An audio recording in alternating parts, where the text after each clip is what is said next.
Y'all to another episode of Pacific 4 and 4 episode reviews. I am your host Mike, and today I'm going to be talking about the Falcon and the Winter Soldier, the second episode of the series called the Star-Spangled Man.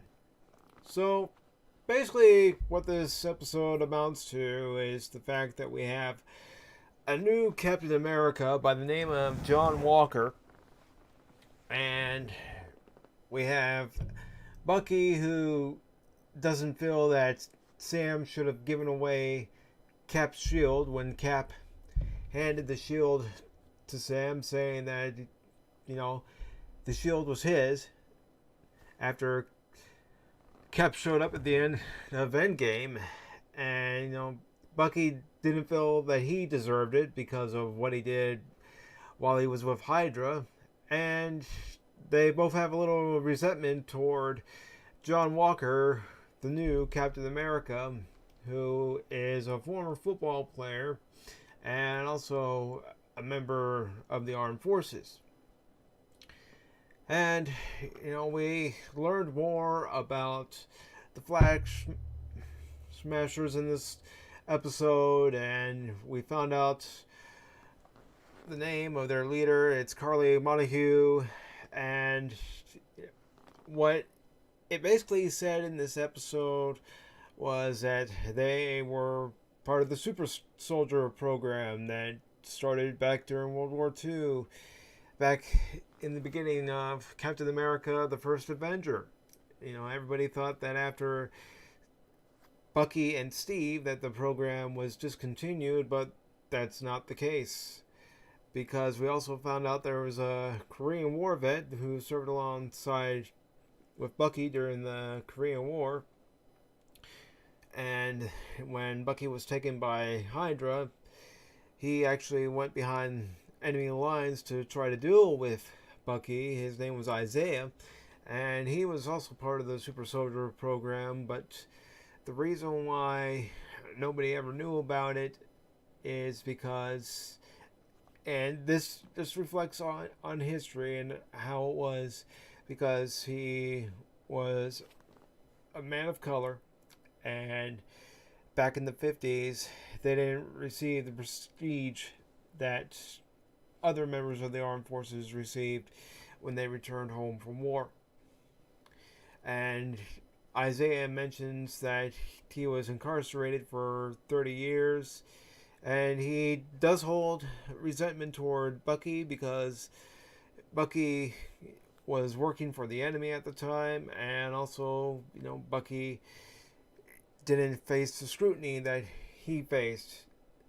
And like I said, it's a fact about, World War II and, previous wars where, people of color who served this country honorably, served this country for freedom and, to uphold our rights, weren't treated as well when they came back from war as their counterparts in war.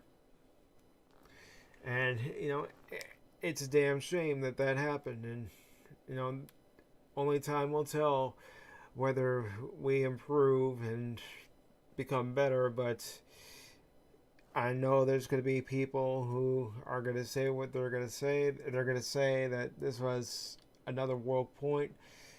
Maybe to you it was. Maybe in certain aspects it was. But if you put it in historical context to how these men were treated once they returned from war, that is how they were treated. They were treated like, okay, you did your job now.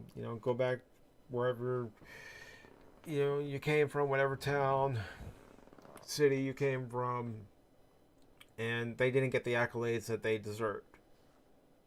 And I'm just going to leave it at that.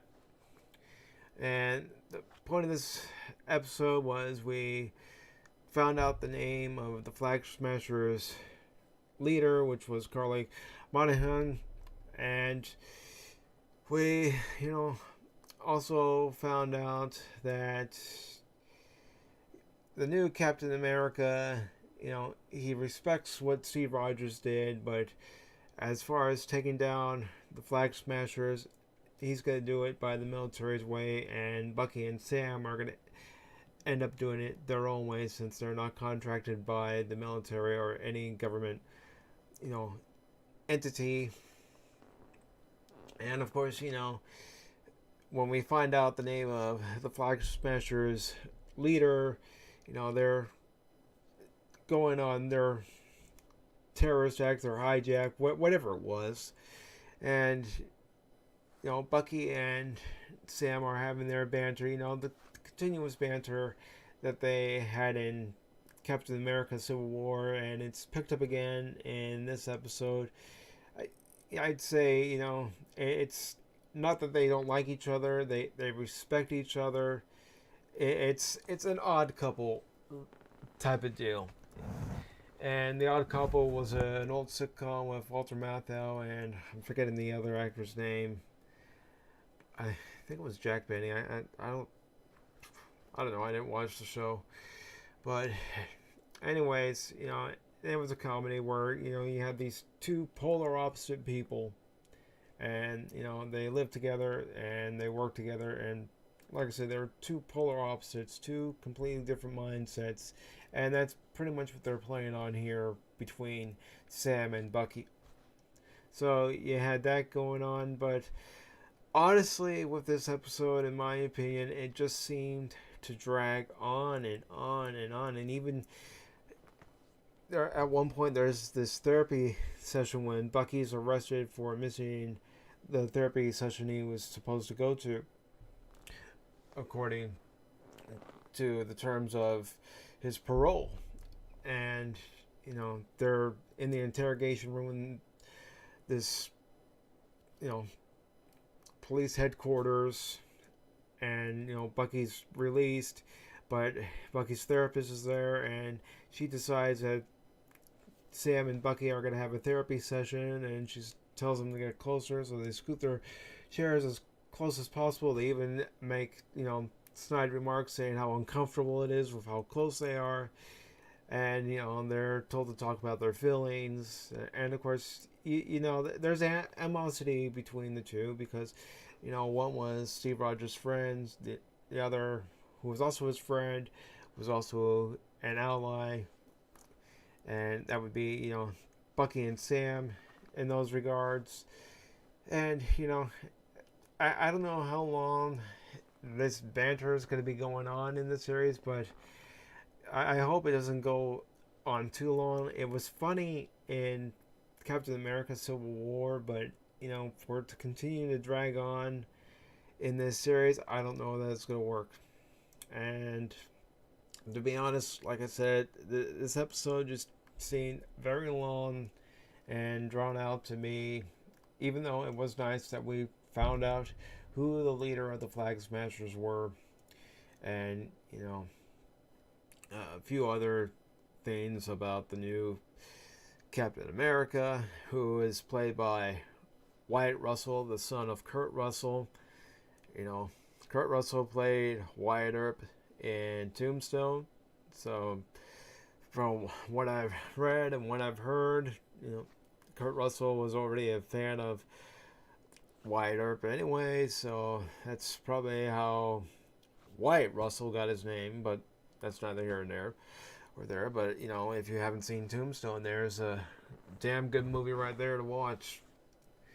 But anyways, this episode was long and drawn out. It did establish a few things, but I don't know.